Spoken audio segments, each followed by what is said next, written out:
And welcome back to the Off the Clock Show. You're joined once again with your host, Shawn Gervais from OrbisX CRM for the Gods, and Marty, Mr. Marshall Hill from the Pints of Polishing podcast, as well as hyperClean car care and maintenance products. And I mentioned that in particular because today I'm going to drop some tips, a bouquet of tips on maintenance. A However, bouquet of tips. bouquet of tips. Wow. Get ready to catch them, ladies. So how was your weekend, man? Ooh, I almost barely don't even remember this past weekend. I've had a few of those. It's yeah, right. It's the weekend was I wish I had anything good for you to I had nothing. We didn't do a thing. Yeah.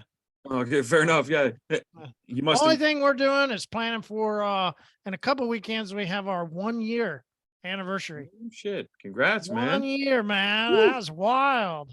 That's amazing, man. All right, so here's the first tip in the bouquet of tips. Oh, geez, here we go. So get her a dozen roses, but take one of the roses out and replace it with a plastic rose. And then write on the note, "I'm gonna love you till the last one dies." You're not a cheesy guy like that, huh? I've done it. I've done it. Oh, I know you have. It's I effective. know you have. I know you have. You do it every other year too. Yeah, exactly. Every year, I replace a different one. That's it. But our weekend was event filled, man. It was crazy. We had family from out of town come and visit, but they didn't all come at the same time. So Friday, boom, one swarm of family came, and then as they were leaving, other family was coming in, and then the same thing the next day. It was just madness, but it was good. I got to see a lot of the cousins, got to see a lot of the nephews and stuff like that. So it was pretty awesome. And then my brother-in-law was down, which is awesome because he's joining the OrbisX team as well. He's going to be doing a lot of webinars and Zoom calls with people, showing them around the system, that kind of stuff, holding their hand a little bit. Pardon? Your brother, you said? Brother-in-law. Yeah. Yeah, brother-in-law. Okay, yeah, my wife's so brother. Family inside your business. I guess you just didn't know thought. Just jumping into that, huh? Just dive in. Yeah. So yeah, the whole thing is, man, I've worked with people that have been family. I've worked with people that have been friends. I've worked with people that are just complete strangers. 90% of it, in my opinion, comes down to it's proper assessment of the other person and also being a good leader. Are the two things. And I've done a lot of training on being a good leader. I'm honestly not scared to hire anybody because first off, I fire just as fast as I hire, 100%. And I spell everything out. So like even him and I, like contracts, agreements, the whole thing, it's a formalized thing. It's not like, oh yeah, I'm family and business though, right? Cousins. Like that's a thing. My uncle never let me around his business ever. Never, huh? I wanted to work for him. And he was like, nope, hard, fast rule. Yeah. That's it. So how was it? How'd it go? Oh yeah, this here it was delicious actually. Delicious? Yeah, so today I'm not a huge spice rum fan. I'm trying something new today. So Ratu, or probably not pronouncing that right. It's from the Fiji Islands, and so aged 5 years. Wait, that's been broken into. You said you hadn't had it before. Look at that. That's already like halfway done. I had it before the show. I got this on the weekend. Yeah. But I will say this though. It's the first time having it on ice. And so it actually makes a difference. I know that might sound strange, but so usually I'll put one ice cube where I don't drink with ice. On the podcast, I usually add lots of ice so it gets watered down and I don't start slurring my words and mumbling up my tips. Hey, that's when it'll be fun though. That's where it'll be fun. Those tips will get sloppy and juicy. Let me tell you about it. Nothing like a sloppy tip, huh? And so, but yeah, it's quite nice though. And I think it was the feathers. I like tribal type stuff. I don't know if you can see that and stuff. Oh, that's cool. I like things that have a backstory as well. Even though they're all bullshit. Come on, those are all bullshit. Oh, absolutely. My granddad taught me when I was a young kid. Now I wanted to share his knowledge with you. Bullshit. Exactly. Here's why I love that stuff. I don't believe it. The single thing that's written on these things, not even the percentage. Millions of people do. Let me tell you. But that's why I love this kind of shit, because of the marketing aspect. Mm-hmm. So, for example, one of the big things I always see, especially with our industry, is lack of creativity, and it's just a lot of people are not sure what to write in their email campaigns or stuff like that, right? And not lack of creativity, like there's something wrong with you, it's difficult to come up with creative content. So I subscribe to a lot of different things. I'll go to websites of competitors. I'll go to websites of random businesses, and I'll subscribe to their newsletters. I'll subscribe to their email campaigns. I'll pretend I'm a customer and see how they nurture me along in the sales process, because that's research to me.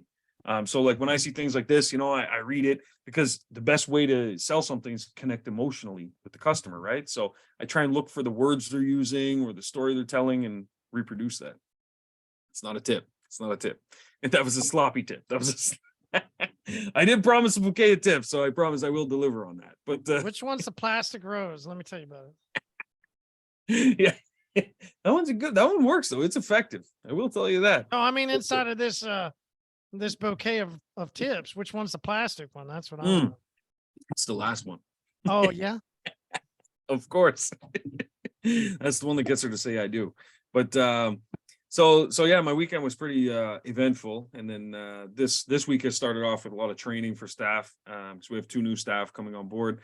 So training them out. So it's just been a hectic start to the week, but in a good way. It was hectic with family, and then I was training my brother-in-law, and then now training, staff at our shop. So it's been good. But that's where the bouquet of tips come in, is because anytime I'm training staff, I end up with thousands of ideas rattling around my brain and things that I've coached them on that I hadn't thought, I should share this with members and stuff. So that's where I'm going to try and keep it to a minimum. I'll try and keep it to a minimum. There is a 4-tip minimum. Bouquet of 4, huh? Bouquet of 4. Yeah, exactly. The quadplex. Wait, you said a 4-tip minimum, not maximum. Yeah. Minimum, not maximum. Yeah. God damn, we better get started then. I don't know where this is gonna go. Here, I'm just gonna go ahead and shut my side down, and you have fun. It's just like I'll take over from here. But so posts though, I saw the funniest thing in the world. Virgin Airlines. Oh my God. So they took out ad space. Well, if you want to call it ad space, but they took out a space in the men's washrooms at the airport, and probably didn't cost them very much because it's ad space in a bathroom. But what they did is they installed a urinal above the other urinals. So they had a row of urinals, of course, and then there was a space. There was no urinal, and then there was one little urinal, tiny, way up there, and all it said on the wall is, "Need the extra leg space? Next time, book Virgin Airlines." I thought that was hilarious, man. That's like, what a great way to get the message across. Probably didn't cost them a fortune, stuff like that. And then it got me to thinking, that kind of creative thinking, like who would have thought to advertise in a bathroom for an airline, But so thinking they had to make it box. Small, so nobody actually attempted to try. Attempted to take a piss in it. Yeah, exactly. Because and even still, I'm sure someone did. Yeah. Someone was like, "Let me see if I can aim it up there," or something. For sure, step ladder, who knows? But yeah. So I thought that was pretty clever. So I like when I see posts like that where there was clearly a marketing agency involved, obviously, but some people spend some time thinking of a great way to connect with people. But humor, I think, is a big one. Humor is kind of the way to take down people's defenses and not feel like they're being sold to, and not having things be force fed. So it's one thing we struggled with, and it's one of the things I was coaching one of the new guys on is English isn't his first language, which is fine. We get a lot of customers that speak French as well, being in Canada. But with our English customers, sometimes humor, when that's not your first language, it can be difficult to kind of mesh those two things together, right? But anyway, so I was coaching them on how to talk to customers, what questions to ask, but most importantly was not to be too formal with customers. Oftentimes we fall into that professionalism trap, where I have to speak like customers, like I'm coming from the corporate world and yada yada. And sometimes just being natural self is better, I find. So I don't know, what are your thoughts on injecting humor into your business? Well, you're talking about, I was a little, you're talking about the training part when you were talking to people when I was training them on how to talk to people. Yeah. And so injecting humor into things, which is great. It's a good way to break down barriers. And I think it's important to try and be sort of funny. People not like are funny though. Comedian, but few people are funny. Few it's people gotta be the funny, right person. True. It's gotta be the right True. person. 100%. But I'm not talking like stand-up comedy. I more mean yeah. I know. Finding a way to inject not so much humor per se. Humor in your ads and stuff like that is great. But what I more mean is injecting just natural self into the sales process, like speaking to a person just like a person, and not being over the top professional, not always using But big I'd say jargon that words and also stuff. depends on the person. Like, come on, like That's true. That can vary you quite a got bit. people. I just like using examples of other service-based industries that I Sure. maybe for instance, I've talked about it with you, right? It's the bug company that comes Yeah, over yeah, and sprays, right? Like, it does depend on that person on how I want him to talk to me.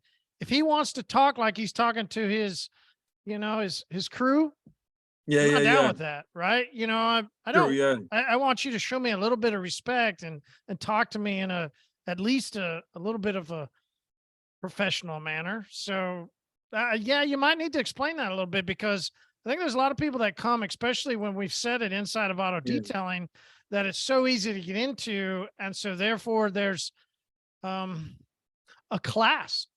Let's just be transparent, right? There's a yeah, class difference between people, and I've seen it in we talked about it on a recent episode of one of ours, is working with videographers and trying, if you want to decipher a class of people, start talking to videographers and you'll find the spectrum of super pro, which we could do this comparison of, like, a high end shop with, all the cool lighting, and they do this bit right, compared to the guy that's trying to clean cars out of the back of his, his Toyota, yeah, yeah. right?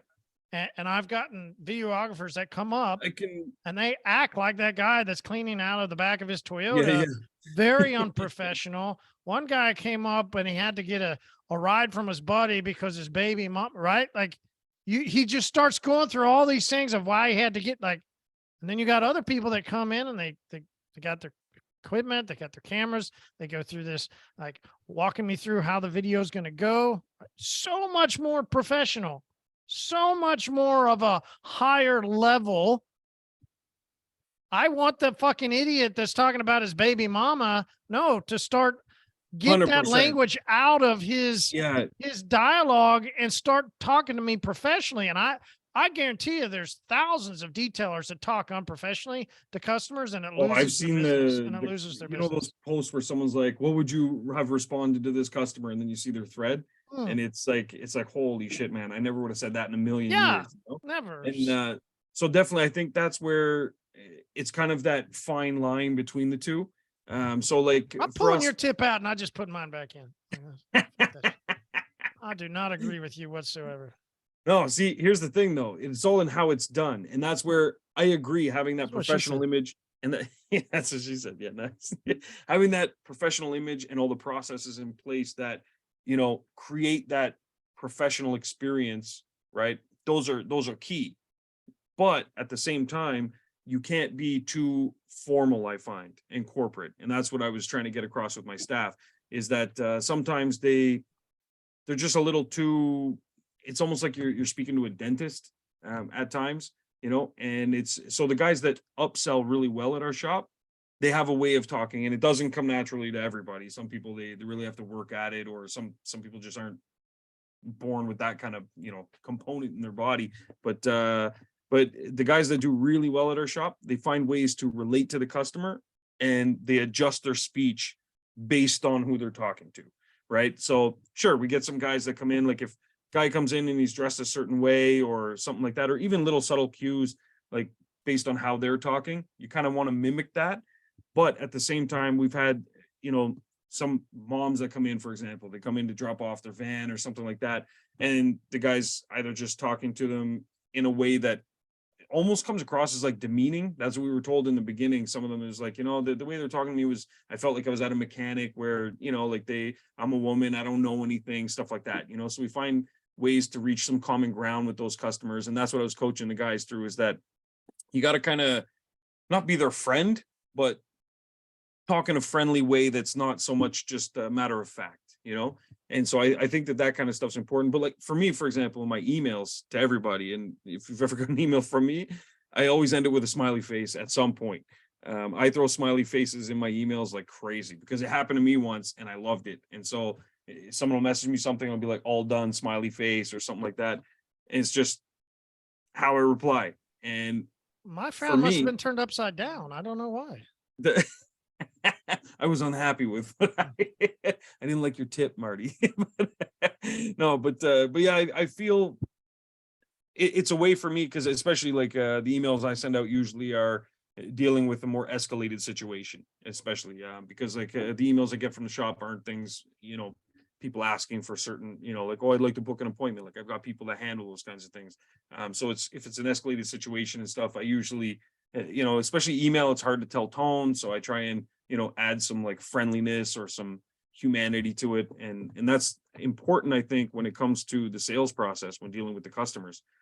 So especially if shit goes wrong, it's important to kind of build that rapport. And that's the big thing I was going over with these guys, because sometimes, especially the guys we hire that like first language is not English, speaking with English customers, sometimes it comes across like they're almost dismissive. That's how it seems, because they're just timid to build that rapport type of thing. So that's more the angle I was going with. I definitely don't think people should be cussing with customers or talking about the baby mama drama and stuff. Definitely not. I don't think you're going to gain any points there. But yeah, so I think building rapport though is huge, and I definitely think that if you can work humor into it somehow, you're gonna see that you're able to build that rapport faster and sell more as well. Absolutely, but definitely not everyone's good at the humor side. Yeah, so that's a. But Virgin nailed it with that urinal situation, I think, because it definitely would capture a lot of attention, and that's where ads. But then the other flip side of that, I have seen ads where some people put out some stuff that they think is funny, and it goes It's left funny like a pretty mime. fast. Yeah, this goes left pretty fast. But yeah, so I saw this other thing leading into this is just a thought, not a tip. We're not even to the bouquet yet. Not to the bouquet yet. Not to the Braces. bouquet. But yeah, so just a thought, mini tip, is that so there's this website, treehugger.com or something like that it's called. And anyway, I once again signed up so that I can get their You ever hugged emails a and tree? see. Yeah. Have I ever hugged a tree? Mhm. Not intentionally. No? You No, should. I should. Yeah, you should. Feels good. Feels good. Yeah, it feels good. What, Wrap your arms around it. what are the Nice little, benefits of hugging a tree? nice little, Does the tree squeeze. type matter? Are we talking like a blue spruce, or are we talking like a mighty oak? What are we working with here? It really depends on the scent that you want to enjoy while you're wrapping your arms around it. Yeah, that's the big defining factor. It is. I've only hugged a couple trees, and the trees that I was in particular to hug were the ones that just had that interesting smell to it that I just had to wrap my arms around and dig my nose in closer. Get it on your body. Yeah, just get it all over. No. So where were we? We were what's that big concert that's in California? Something, I don't know. We were at that place, but we went down not during that time. I went down with a buddy who had gone through a divorce. It's over in California, and I'm pretty sure it's California. Who the fuck knows? I don't know. He just wanted us to come out and hang out, and it was like, okay. Me and another buddy went out there, and we were doing this. You go up this big tram, you go up the mountain, and then you can look over this giant Coachella. Isn't that what it's called or something? Right, yeah. You can look over this whole area where all that is. And we're up there with these giant, I think those are, I'm not one of those guys. So I don't know. I think it's redwood. Is that what they're called? I don't know. Right. Like just these Probably the big, redwoods. They're giant, massive massive trees. Yeah. But they had this unique scent that was coming out of them that apparently had to do with their sap. Don't know. Right. Like, but this tree actually bled a fragrance, and you were supposed to hug it and just breathe in the tree, right? It sounds so ridiculous, especially from a dude from Oklahoma, right? Yeah. Especially from us. But dude, it's an experience, right? It's an experience. Man. Yeah. I read a book once. This guy, he was studying the redwoods, and he climbed up one, and he tried to not live in a redwood, But yeah, go ahead. You guys. Well, I was going to say, for anybody that thinks my stories are always I end up usually going back to the picture and sending it to Shawn, right? Yeah. Like I found that spa one last time. Like these things that just pop in my mind. I'm like, okay, I got to go find that. So I'll find Yeah, the yeah. picture of me hugging Oh, that that's tree amazing. in I'm gonna California. post it too after you find it. Yeah, yeah. Man, that's crazy. But in this book, this guy, he went and he tried to kind of like live in the redwoods for a period of time while he was studying them. Hmm. And he went, as he progressed up the tree, he found that there were different ecosystems within the tree. So he found like there were certain areas where there were different types of bugs, and they only went so high because other areas the birds were coming, and there was different sections based on the height. But then he got to this one part, and he kind of got stuck there, and he said it was almost like an open cave in the middle of the tree. And he said it was just packed full of leeches. Yeah, brutal, like leeches. But they didn't eat the blood of of him, Humans. but yeah, of humans. But they were up there more. I think, geez, it's been a while since I read the book, but I think they were going after like birds and things like that that would build their nests there and stuff, and then they would just multiply like crazy. But he said they were everywhere, but they also sustained on something else too, and it might have been like the sap that was in there. But yeah, I remember Leeches in a being tree, huh? really Have you strange. ever had a leech on you? Yeah. Oh, yeah. Grew up in the country, right by the water, and so I used to go catching crayfish, like little lobster type things. And then when I would be down there, sometimes leeches would be on your skin. Easy enough. Most times you can just pull them off, and then but salt works as well. But most times just pull them right off. Crayfish, is that like a crawfish? Might be. It's like it looks like a little lobster, tiny, Yeah. tiny, We tiny call little them thing. crawfish. And we have, Oh, out of Louisiana and the bayou and all that stuff, they okay. Yeah. Yeah. crawfish boils, and you get that seasoning, that Oh, yeah. bayou seasoning. Yeah, we do. There's always crawfish boils through a large part of the Midwest and southern part of the states. I don't know if Mm. other places do, but yeah, Okay. crawfish Yeah. boils are big here in the spring. Nice, yeah. So it'd Yeah. be the same thing, exactly. Yeah, yeah. And we used to do the same thing. Not much meat on them, but when you get enough Nah, of them, they're just yeah, fun. yeah. It's Yeah. exactly. It's like an activity. You know what I You mean? drink, you eat corn, other stuff that goes in the Yeah, boil, potatoes. Some exactly. people Yeah, will put in crab legs and they'll fancy it up a little bit. But yeah, and the fun ones are if you go to a crawfish boil where they just have tables lined up, and then yeah. the guy who's doing the boil just comes and dumps it, right, all on these trash bags, right? They'll just put Yeah. trash bags all over. We just line up, right? Line Damn. up, you sit out drinking in your lawn chairs, and then they're ready. So they throw out the first one, and everybody lines up and eats. Then you go back to drinking, Damn. sitting in, playing, and they're ready to go. And so then there's Beautiful. another. Oh yeah, it's like a Yeah, 6 or 8 hour thing of just a bunch of people hanging out on a Saturday afternoon and getting drunk. It's a blast. man. Yeah, that's that's what life's about. Man, that's amazing. And with the weather you're having right now, geez, you can almost do that right now. It's Sign amazing. me up. Sign me Yeah, up. very different to the 29 degrees we've got here. And it's still snowing. So terrible. Terrible. But it's good for certain businesses. It's really good too. If you're in the, snow removal and stuff like that, because they had a hard time this year. That's for sure. All right, we better get to this bouquet, or else we're Yeah. gonna be So on like a 6 hour episode. Here we go. this is true. So the tree hugger thing. So something interesting happened with me is that so training new guys, and then some of my other guys, I was going through the process for the new guys. But the old guys, when I was there, noticed they were doing some things differently than the steps that we usually follow. And so I kept redirecting them, saying, no, do this like this. I'm training these new guys and I don't want them going off course. We do things a certain way, and that's how we're so efficient and so on and so forth. And they were like, yeah, okay, sure, no problem. And then they started slowly kind of just going back to the other way of doing things as they started getting yelled at, saying like, hey, how come that's taking, 30 minutes longer? How come that's not done yet? So on and so forth. They started navigating back to where they were going. And so there was kind of like, it was like a tug of war almost in the shop, where they're getting the instructions from the regular day-to-day crew, how come this isn't faster? Like, finish this up. And then they're getting instructions from me to go the other direction. And so I was trying to dissect what was going on. And I realized that the processes that were put in place initially worked well when there was certain volume of cars coming in. But now that we've doubled our volume coming in, other processes are making more sense now. So I kept redirecting them. And then it all clicked when I was reading that article about the tree hugger, and they were talking about how to safely move a turtle across the road. I know this sounds like, how the hell is this going to even make sense? But so I'm reading this article and I'm like, oh man, how do you move a turtle across the road? I was curious, whatever. So I read it. Most of it, Drag it by obviously. its tail. Yeah. Drag no, so I'm reading this thing. No, it is one way, but the correct way, approach it from behind, grab underneath it, move it across. But the biggest takeaway from it was, they said, if you're going to move a turtle, move it in the direction that it was already heading.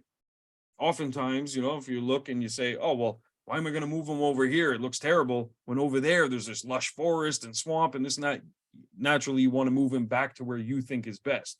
But the turtle will just try again later because there's some reason that you're not aware of why he's going that direction. So I was thinking about it and it just clicked. And so I went and I said, okay, team meeting, got to talk to everybody. What's going on here? Because hold on, most brutal turtle crossing the road story I've ever known. Oh no. Right. The most brutal is when they get squished. But I was on my way to Oklahoma City, and there's inside of our turnpike going from Tulsa to Oklahoma City is that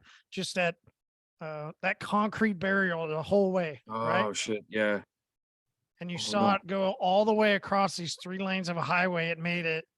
But then this whole area is nothing but a concrete barrier. He has no way of making stuck there. Way. Yeah. He's done. Like, worst. I went, like, so proud of him. He made it, but he's done. But then in the end, yeah. What are you going to do? What are you going to do? Nothing you can, That's brutal. That happened to me one time driving to Montreal. And normally it's highway, but there's a big grass pasture in between. This one part, they were doing construction on one side, so they merged the 2 lanes, but to keep people from hitting each other, they put the big concrete thing in between. But normally it's about maybe 20 or 30 miles of just pure nothingness, just forest and everything. So there's a lot of wildlife that crosses at that point. Usually it's no problem, but I'm driving and there was just raccoon after raccoon after raccoon, because they were trying to cross and then they got stuck at this median and then tried to turn back, and it was brutal. And I remember then thinking about this like land bridge type thing they built on the western side of Canada to help wildlife cross the highway. Oh yeah, I've seen those. Yeah, that's cool. Built it. Sounds like a fucking great idea, right? But they don't ever go across it. No, they go across. Oh. The problem is the prey. So you have all these animals congregating in one spot, crossing. So the wolves and the bears, they realized, oh, this is what's happening. And they would just sit on the other side of the bridge and they would just wait for them to come over. And it's just like a feeding trough, So I mean, because I remember seeing the videos of that, and they put on like certain little things so that the animals, when they come across the bridge, they'll feel like they're part of their natural habitat, and they'll just be, and it's a great way for them to cross. That's hilarious. Yeah, that's fucking disaster, hilarious. Man. And it was a disaster when they get to the other side. Exactly. Like you're sending them to their death, So way to go, humans. What seems like a great plan. Yeah, humans, we always get involved and we just make a muck of things, like sounds like a great idea. And I saw the same thing, the same commercials and everything when they were building it and proposing it. And I was like, man, that's amazing. Like, way to go us. I was really proud of humanity in that moment. And then the follow-up from that was just terrible, because that's what predators do. They learn about, their prey's, habitual patterns, their migratory routes and all that stuff. And just it's a lot easier when you just wait at the other end of the funnel. Brutal. But yeah, so tree huggers, so pointing the turtle in a different direction, instead of, if the turtle's going this way, bring him that way because there's a reason he's going there. So what it was I discovered, and this I found was really helpful, we actually ended up shaving even more time off of our already fast time, was essentially everybody does certain tasks, when it comes to detailing the car, and we start in a certain, process, and we work through it. But then when it came to things like the windows and mirrors, they were moving all the cars aside and just leaving them there, but the windows and mirrors were still filthy. And I kept telling him, like, that car's not done. It's not ready to go. And he was like, no problem. We're going to take care of it. And he kept not doing it. So I kept pushing him to do that. And what I found out in the end is I was trying to redirect them back to our old process that worked well when we had a certain level of volume. Now that we've doubled our volume and we're pumping things out faster, but taking on twice as much, the reason that was working was because they're doing the windows and mirrors last. And it's the final thing they do. And one guy goes through and does all of them at once. And then another guy follows behind doing any touch-ups, because what they found was sometimes customers were complaining about a certain thing or something that they would have to touch up at the end, because they would finish a car and it looked pristine, looked ready to go, but that's when everything was still wet. Didn't have enough time to sit there and just dry before they would go tackle it. So they were leaving it sit there and dry, go do the final touch-ups. But the problem was, if they had already done the windows and mirrors, sometimes doing those touch-ups would require certain, tools or, processes that would just dirty up the rest of the car again. So they would save that to the end. That was the last thing they did before the customer picked up their vehicle. And oftentimes they would wait literally until the customer shows up. They would go do that quickly, and then they would do the final walkthrough with the customer. So it was one of those things where I wouldn't have guessed that looking at the process. I would have assumed do a job till it's completed, get it out the door, and then it's gone.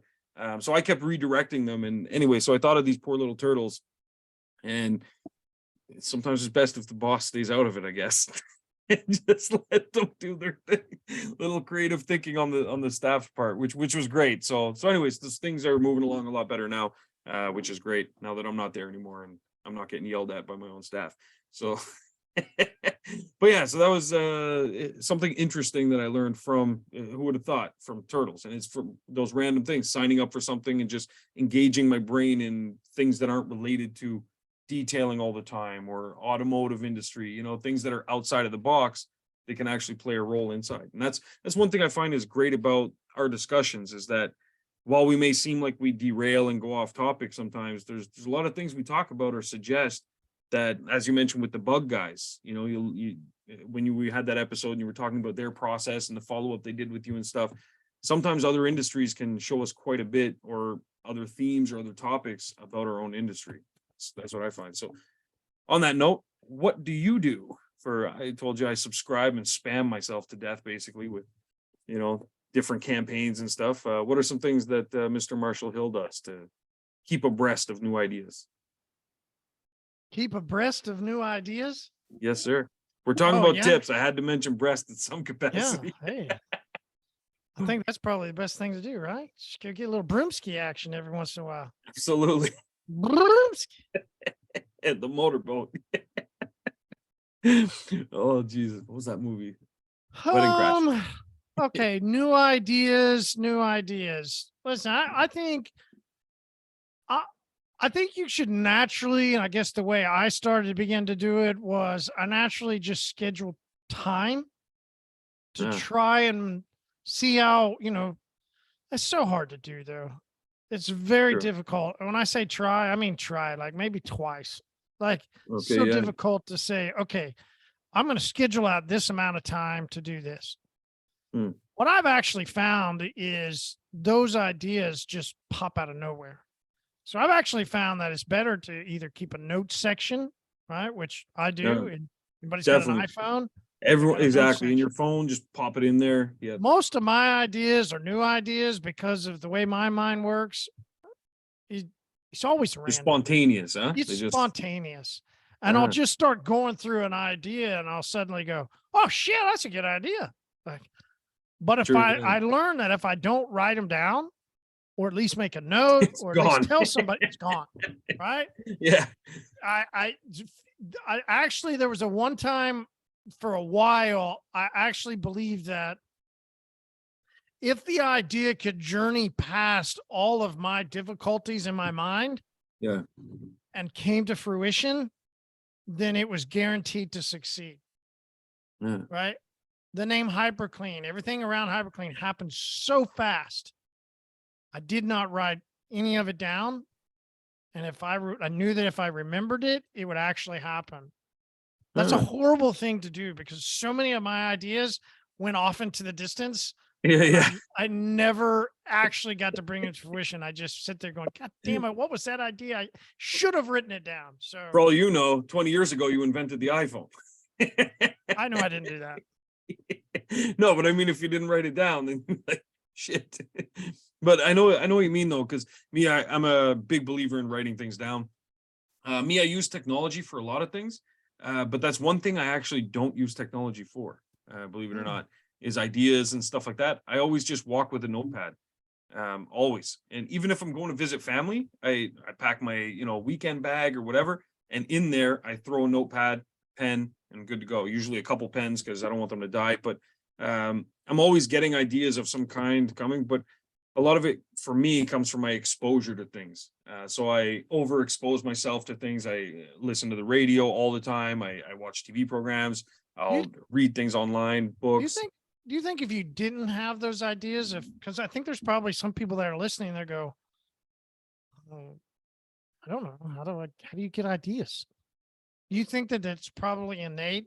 Those that are going to have the most success in business, quote unquote, entrepreneurship, they're probably going to be creative where the random ideas just pop into their Pop heads. up. Yeah, You know, I do think so. I think if I take a look at over the years, the staff that I've hired and those that have, if you never get ideas that come to your brain, you yeah, probably shouldn't be the owner. yeah, I agree because a big thing that we do as owners is solving And problems you for got to be customers. creative. So, yeah, and the easiest and most profitable way to solve a problem is when you can create your own solution. Even if it means employing the resources of someone else, you still have to have that initial light bulb idea.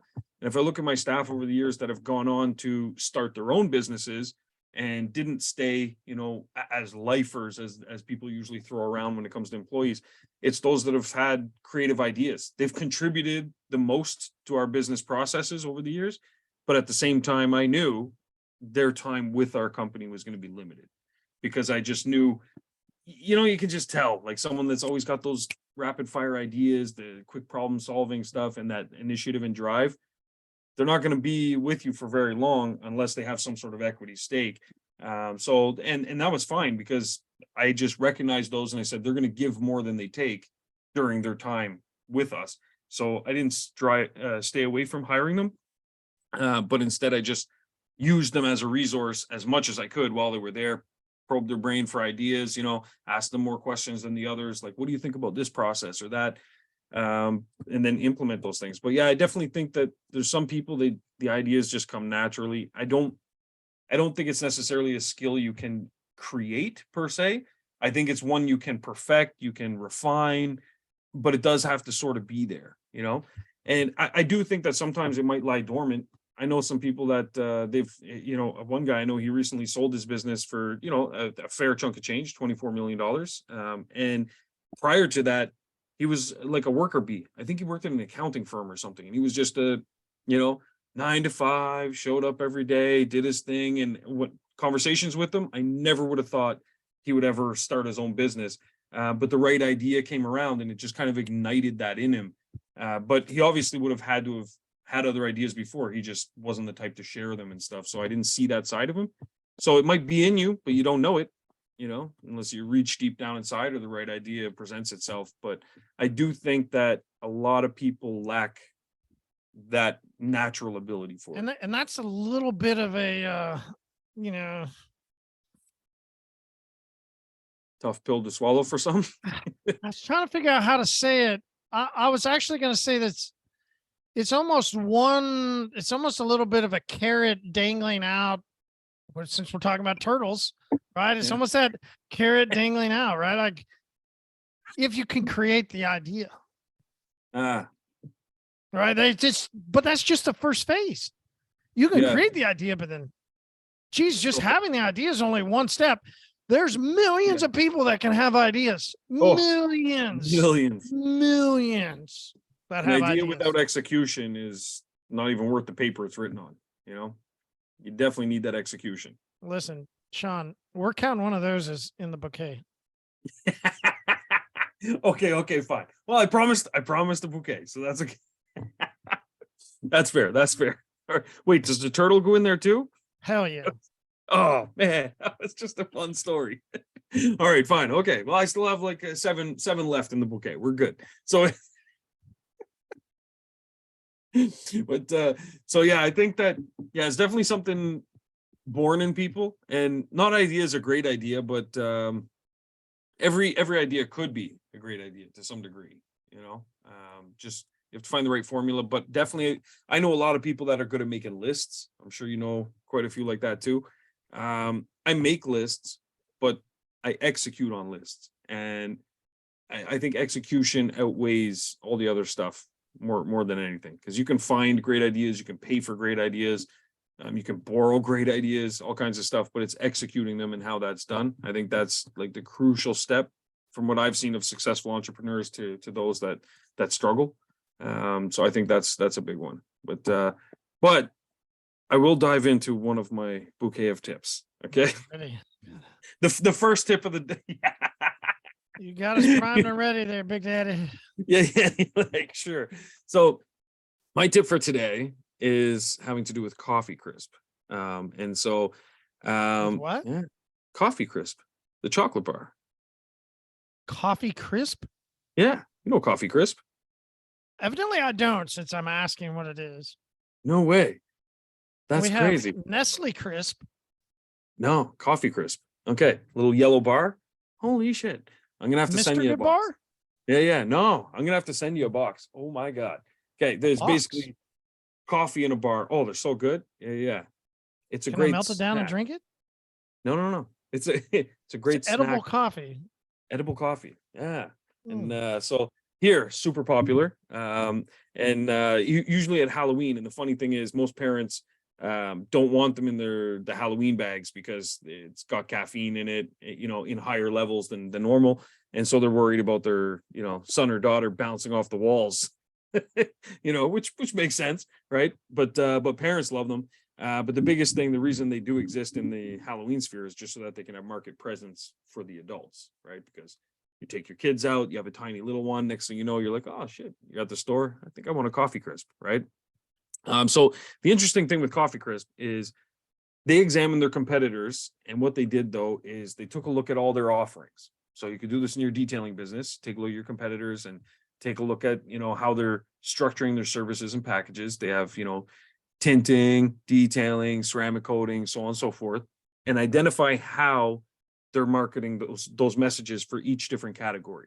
And so Coffee Crisp took this principle and they basically put up all their competitors on a board, and they were looking for commonalities across all the marketing messages for each of their competitors, chocolate bars or, bag of gummies or whatever it was. They were all marketed the same way. They were marketed as treats.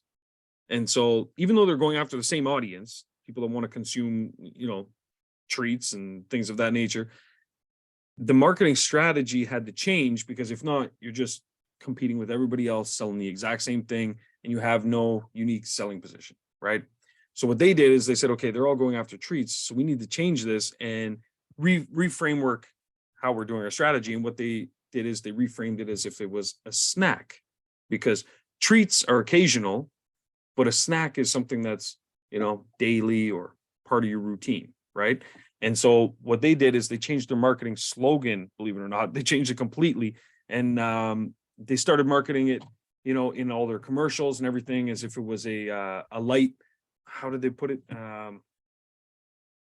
Okay, so the snack's occasional. They had a certain saying. It's on the bar, Jesus. A nice light snack. And it says a nice light snack on it. Whereas before, I think it just highlighted like, the taste of the chocolate or something like that. But anyways, now a nice light snack, and that reframed for their target audience that this is something that you can consume, during lunch, you can consume at the gym, you can, it had a lot of different purposes in your life versus it just being a treat. How this relates to detailing, when it comes to things like ceramic coating, for example, everybody does it the same way. It's all about the protection. And the protection is great.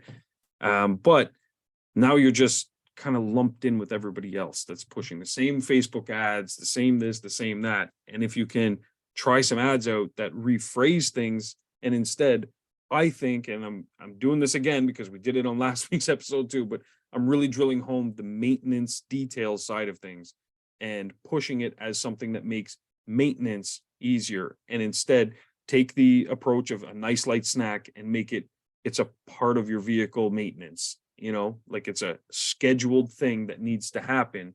It's not the occasional treat. Instead, it's part of your vehicle's maintenance, and it becomes part of your maintenance packages. And that's where, Marty, I'm sure you'll agree, having ceramic coatings that can be easily applied and can last a certain amount of time that is enough for them to come back and see you again and things like that. I think that that's the right way to approach things. And furthermore, I think that taking the maintenance approach differentiates your messaging from everyone else that's just hammering home the protection. So definitely proceed with the protection ads. But what we're starting to shift to, by the way, I am trialing out that free year of car wash stuff. So I'm in talks with them right now, which is pretty awesome.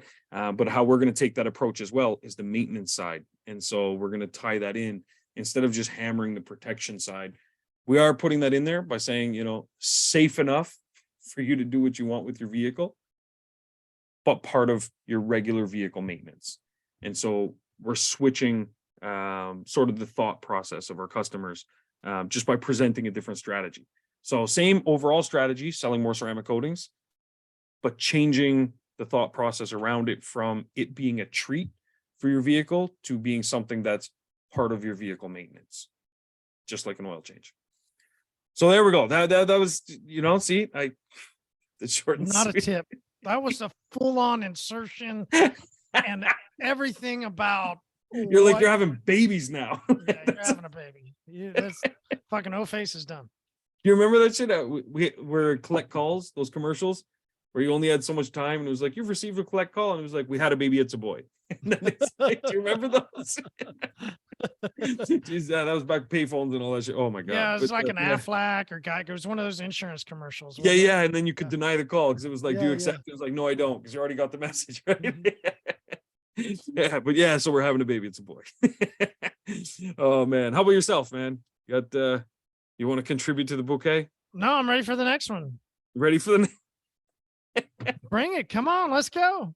So we're just gonna keep going with tips here? Dude, we got a bouquet to get through. Okay, let's see. Well, I do have a really good one too for upsell. Oh, so you don't really have 6. Oh no, there's not 6 One more. more. Full. Yeah, One more. one more. Yeah, Okay, we can do one more. I just did a full insertion. So we can I mean, it was kind of, you know, it was a tip still, regardless. But so another tip, once again with my staff. So I'm telling you, I had literally so much stuff to talk to them about. But staff are great. A lot of people have a goal, as you know, the progression usually is mobile detailer. They have this big aspiration to get into a shop, right? And a lot of people that have a shop, there's some that just want to be in the shop all day, every day, and they just live and breathe it. You know, like Joey, for example, he loves being in the shop. He doesn't want to grow to a certain point. He just loves what he's doing. But then a big goal, I'd say, equally as much as going from mobile to a shop, there's guys that have a shop that want to remove themselves from the process, right? And I'm not sure if you've seen that much, you know, from the people you've talked to, but I've definitely seen that where there's the mobile detailers that their big goal is, I want to get into a shop, want to get into a shop, want to get into a shop. And then the shop guys, a lot of them I talk to, I want to get out of the shop. I want to get out of the shop. But what I've noticed is that with the shop guys, oftentimes the reasons they want to get out of the shop are because of problems within their business that could be fixed. And so myself, I'm out of my shop, but I'm still very much involved in the business itself. So that being said, what I've noticed is when you do the transition side of things, there's no real like good or bad way to do it. This is just going to be kind of a personal story, but we opened a dealership. We set up a single bay there because it was easier than bringing the cars to the shop, having them cleaned. If we have a lot of cars to do, we'll bring them there. But we brought them, we opened up the bay there, and we brought the new cars there. They get cleaned, and we do the photos and all that jazz kind of stuff, right? And so talking with my business partner and stuff, and there was oh gosh, you know, like we have to do all these cars ourselves now. We have to be involved in it and everything like that. So now the push was send it to the shop, send it to the shop, send it to the shop, even though we've got this bay there now to do it. And so part of it was the one downside with us removing ourselves from that business side of things So removing ourselves from it was the constant oversight of our staff. So there's this little tip is just for, there was a member I was talking to who has removed themselves from their day-to-day operations type thing, but they've seen a decline in some of their sales. And so my advice is going to be to jump back into the saddle actually and try working at your shop again and be at your shop again. Because what we've noticed is with our new bay and shipping everything over there, because those guys over there, they're washing it for our other business, they have no incentive to upsell or anything like that. So we've seen a decrease in upsells for new car sale type stuff that we would have done before, versus if they were actually at the shop. So I would say jump back into the saddle. Anyway, I had to get that out because I forgot it was on my list to mention for that guy. But when it comes to upsells, so a little bouquet. So I had a member that recently started, thank goodness, to our last 2 episodes ago, where we were talking about calling people and how detailers don't want to jump on the phone and stuff like that. So automated messages were going out. Customers were getting their upsells and saying, like, you can enhance your appointment with this, or customers frequently bought, that kind of stuff. But they were getting some customers adding it on, but they weren't getting the kind of numbers that they were hoping for. So they started doing one thing that I thought was pretty cool, is they were calling each customer and they would say, did you have a chance to look at them? One thing that they found out was that the upsells were too lengthy. So I've worked with them to trim that down. They would put like pet hair, and then they would literally list the steps they had bullet points for, we remove it from the front seats, we remove it from the back seats, we remove it from your trunk, all these things. And I was like, first of all, no owner's putting their pet in the trunk. Okay. So you can scrap that out of there completely. If there's pet hair in the trunk, just take care of it. But like, first off, you're over describing this to the customer. They just want to know that the pet hair is going to be gone, more or less.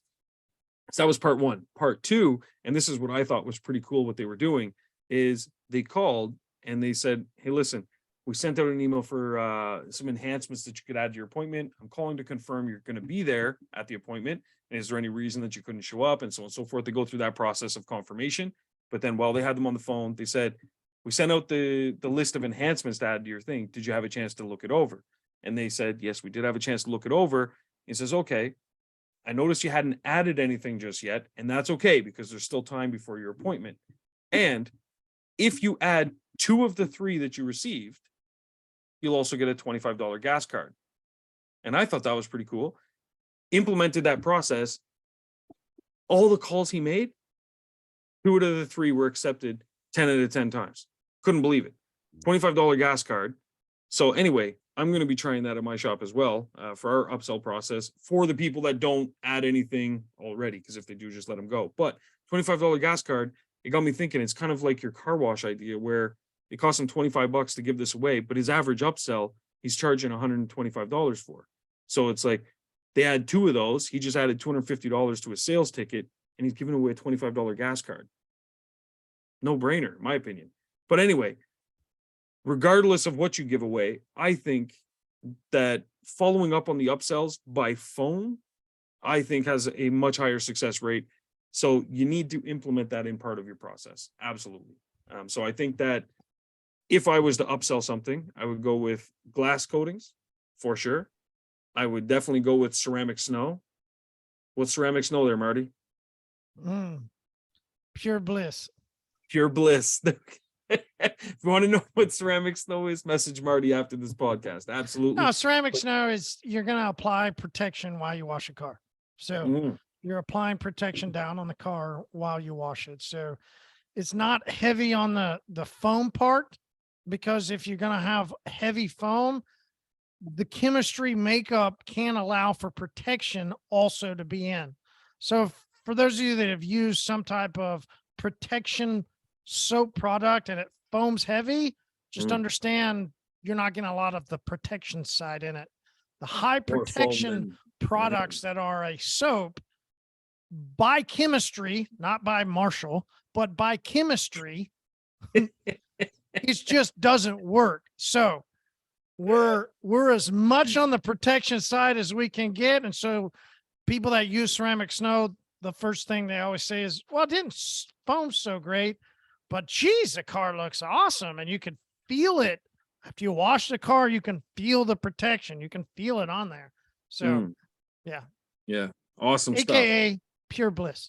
Pure bliss. Exactly. So add some pure bliss to your sales process. Yeah, because these kinds of upsells are difficult, I would say, at times. Like there's certain upsells that you can upsell through an automated process that the customer can sort of upsell themselves, pet hair removal, things of that nature. But when it comes to new products, and I guess that was part of the point I was trying to get to, is that a lot of this guy's upsells were things that required explanation to the customer. So when you're creating your upsells, you really have to realize the limitations that technology can play in the role of your business. Is that it can do a great job, but imagine if you just texted a stranger to add something to an appointment, and it's a product that you're familiar with because you're in the industry, but are your customers really familiar with it? And if they're not, asking a customer, would you like fries with that? Well, they've all had French fries before. They understand that. If McDonald's introduces a new product that maybe people haven't had before, something like that, automated message might not have the same effect. And I think that's where, calling the customer, you have that ability to, explain the product, ask some questions and stuff. You can dive in a little bit deeper, but automate your other ones so that the customer's not getting, 50, upsells automated to them about, add this.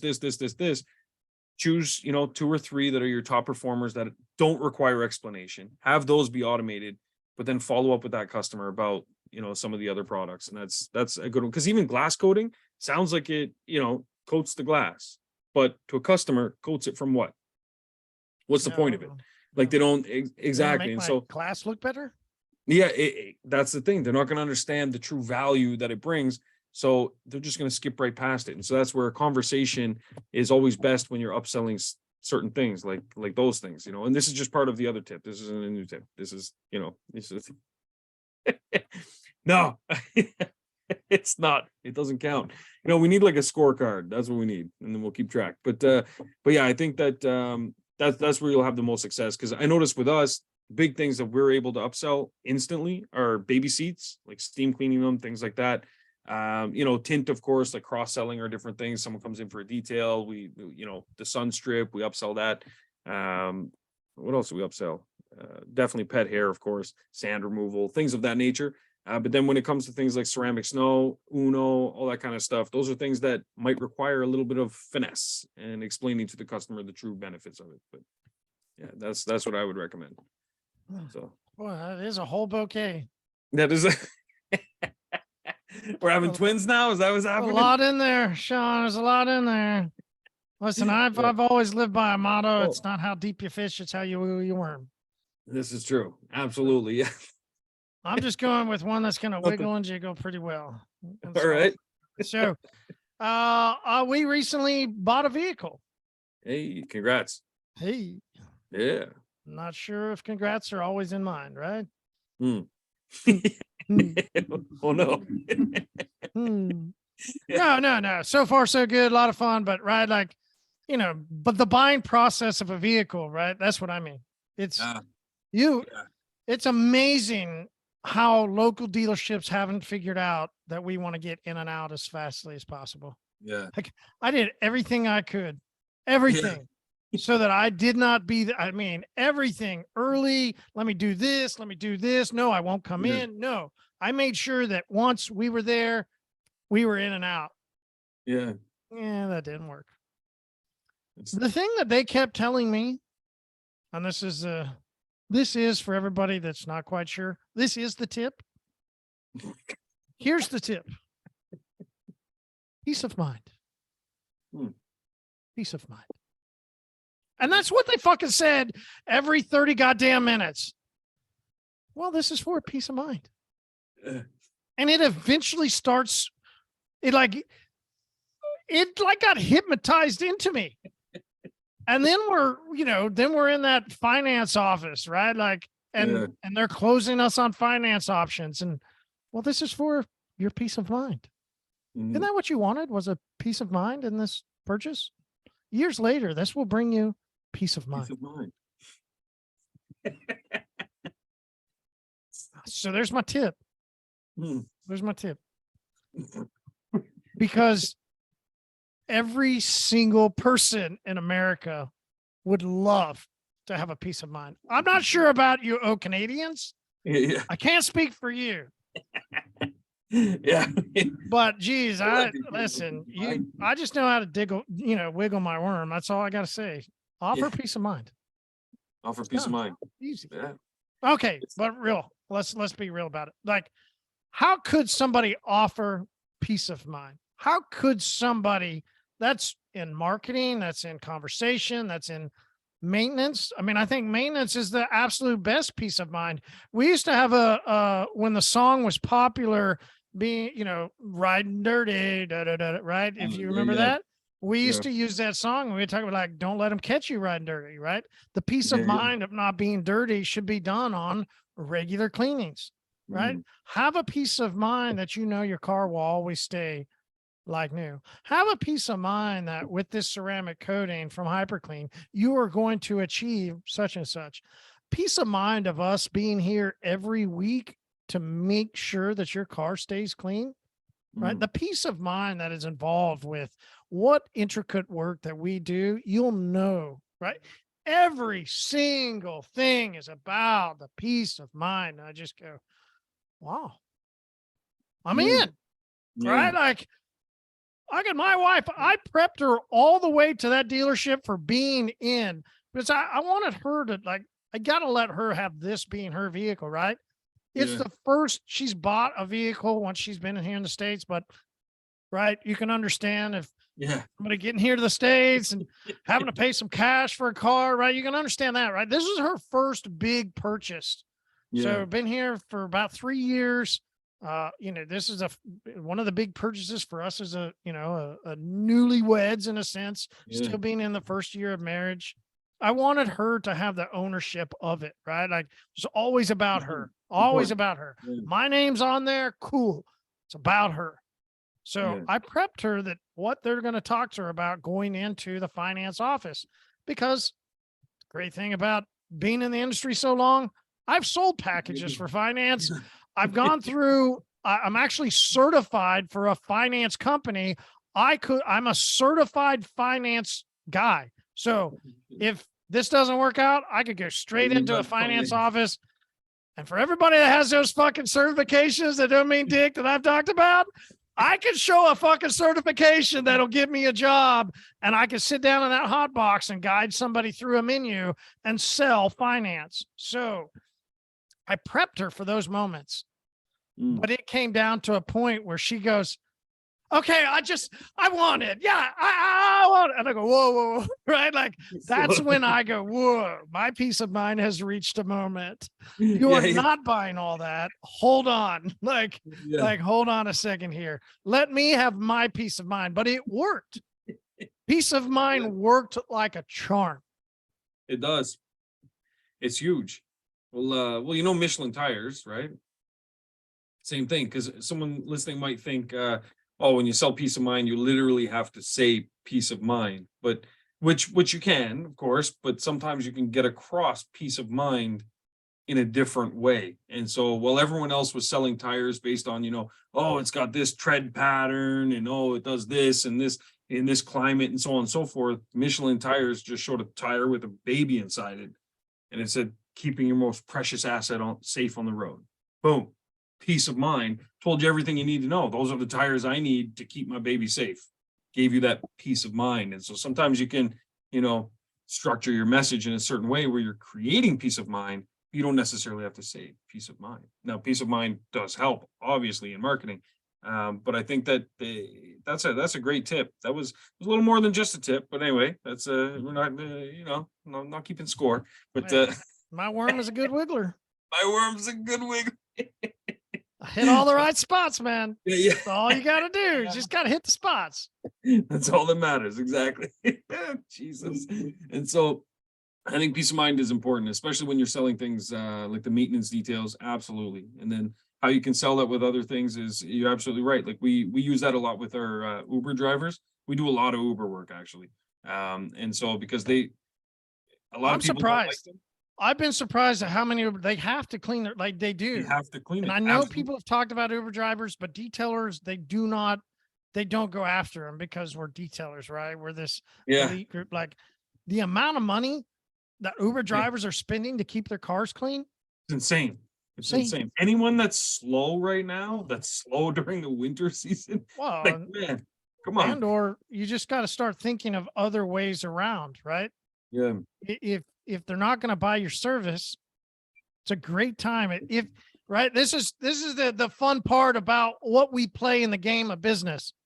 Yeah. We want to stay so this is who we are until you hear of something that goes, Uber drivers all have to clean their cars. Yeah. Like it's a requirement. They get a budget for it from Uber. Like, and or they won't get a tip, they won't get drivers, they'll get bad reviews, and there's all that stuff, right? Like they have to clean their cars. yep. So many detailers then would go, but I can't, or they can't. There's a but and a can't. Yeah. And that's where you need to change those That's where words. the idea guy comes in and has a figurative way to change the but and the can't to a and yes. 100%. Absolutely. Yeah, So what? Maybe that's service, a particular service to offer Uber drivers that is only to Uber drivers, and it has this volume type of deal to create volume going through, right? Yeah. If you want to stay in service, or that's hyperClean distribution because you know that they're going to want to clean their cars. Hey, I've got a product that I can sell to you. I get it. If you don't want us to pay, you don't want to pay this for the service, let me offer you this product. And people do that through their customers coming in their doors. And they're like, yeah, I want to do this. And absolutely. If you see that as a thing and your customers want to know, then let's talk about distribution. But there's this whole other world that I'm so glad you brought it up that so many people do not think about. But millions of Uber drivers need, maybe it's not millions, right? Thousands of Uber drivers need to clean their cars, and they're spending millions of dollars to get it done. 100%. And so many people say but and can't. Yeah, but it's a huge part of the industry. Yeah. Huge. Instead And not of just figuring that, it but out. yeah, there's other like spin-off industries of that as well. Like there's one company here, we service all their Teslas, and what they do is exactly what Uber does, but they do it in a different way. So they do not short trips, but they do long trips. So they'll do 100+ miles. So they do, you're going from this, like someone lands in Toronto and they're going to Montreal. So people come in, but they only have Teslas, and they've actually launched. They're in the US now too. They drive celebrities most of the time, things like that, like someone's traveling, and it's a higher end clientele. The rides aren't cheap, that's for sure. But they've taken a different approach. It's like the elite Uber type thing. They've got their own app. We service all their vehicles that are here. And the detailing that we do for them is a lot different, of course, because their clientele is different. It's a little more thorough, it's a little more frequent, things like that.